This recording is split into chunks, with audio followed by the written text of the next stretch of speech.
Welcome to part 2 of note-taking.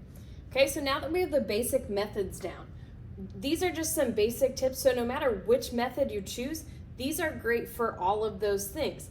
Okay, so you have to concentrate on lecture or reading. For me, if I'm reading something that I don't really enjoy, or like in high school or college when I had to read a textbook, I had a really hard time paying attention. So sometimes I would be reading, and then as I was reading, I would realize after a couple pages that I've been thinking about what I needed to get at the grocery store, what the rest of my to-do list looked like, I don't know, maybe what I wanted to have for dinner, and I realized that I was reading the words, but I wasn't trying to comprehend. I wasn't concentrating on them. So if that happens to you, especially when you're reading, go back and reread the stuff that you didn't remember having read, okay? It's super important in lecture when it's just in real time, and you have to make sure that you are listening and paying attention to that you are in fact listening and paying attention. Okay, you also need to make sure that you take notes selectively.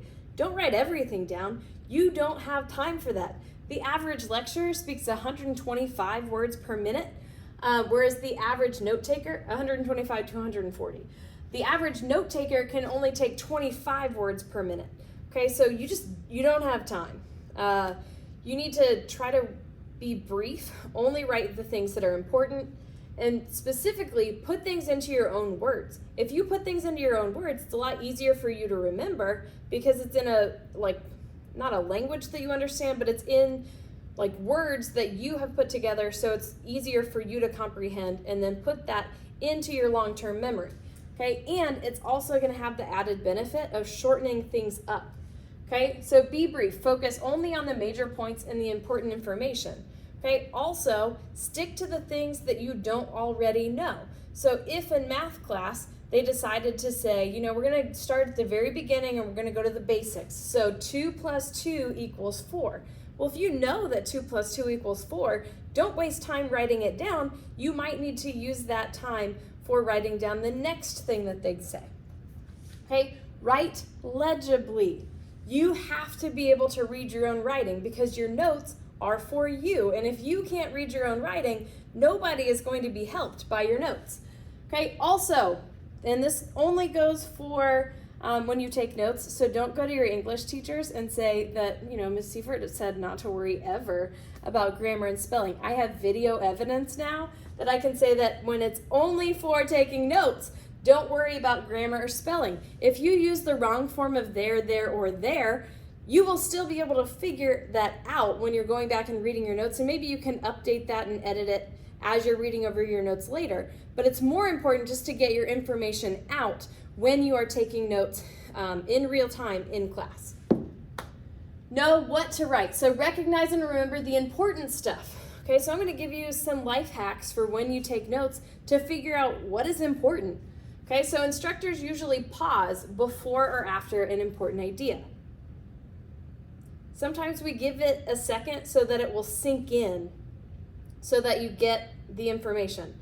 Okay, or we will pause to get your attention and then tell you that we usually pause before an important idea. Okay, we also tend to write important ideas on the board, on the overhead, in presentations. We might have things underlined, highlighted. Somehow you're gonna know, hey, here's something that's important and you need to draw that out. Okay, we also use repetition to emphasize an important point. We'll tell you something over and over and over again, and then we're gonna tell it to you again, and then we will maybe talk about something else, and then we'll circle back around to it and we'll tell it to you again. Do you see that I'm using repetition to tell you that we use repetition to make sure that we signal, hey, this is important? Most instructors also will use introductory phrases like a point to remember or a critical consideration. I'm going to give you a few more signal phrases so you know what to look for, what to listen for. Mark ideas that are emphasized in lecture with an arrow or a star or other kind of special characters. When I was in school, if I was in a social studies class and we were talking about different people, if it was a person, okay, well, maybe not. If it was a person, I would draw a little stick figure to remind myself, hey, that's a person. If it was a place, I would draw a little house. If it was a vocab term, I would draw a star just so I knew in my notes kind of what I was looking for when I was going back through. Okay, if you are given examples, you should note that. So I would definitely write those examples down, but mark that with EX so you know, hey, this was an example that was shared in class. Specifically for math class, what I found when I was in school is if we had an example problem, a lot of times a problem very similar to that would show up later on. So if you were trying to figure out how many bricks you would need for a patio this size by this size, if the brick was this size by this size, usually on the test we would be trying to figure out how many bricks we needed if the bricks were this size by this size and we needed a patio that was this size by this size. Okay, so a lot of times those have a tendency to come back to you. Okay, pay close attention to transitional words and phrases. Okay, listen for words like therefore, finally, furthermore. These usually signal an important idea. Okay, so here's a few more of these. Okay, so these are signal words. So I'm gonna try to say them with feeling for you.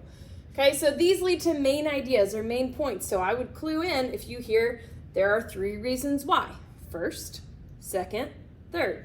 Okay, and most important, okay, or a major development. Okay, these next ones indicate supporting material. So it's stuff that's going to help you to remember something that they just said. Okay, so on the other hand, for example, for instance, similarly, also, furthermore, in contrast. Okay, so those indicate supporting material. Okay, these signal words signal a conclusion or a summary. So I'm not saying that you would ever do this because you are clearly great students.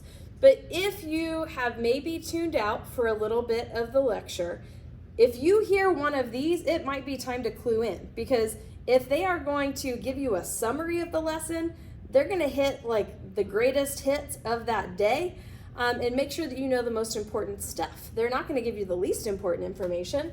Okay, so if you hear therefore, in conclusion, as a result, finally, in summary, or from this we can see, they're getting ready to give you a rundown of the most important information, and I would start writing as fast as you possibly can, because then you can go back and re-educate yourself on those, or go back and look at them again, figure out what they are.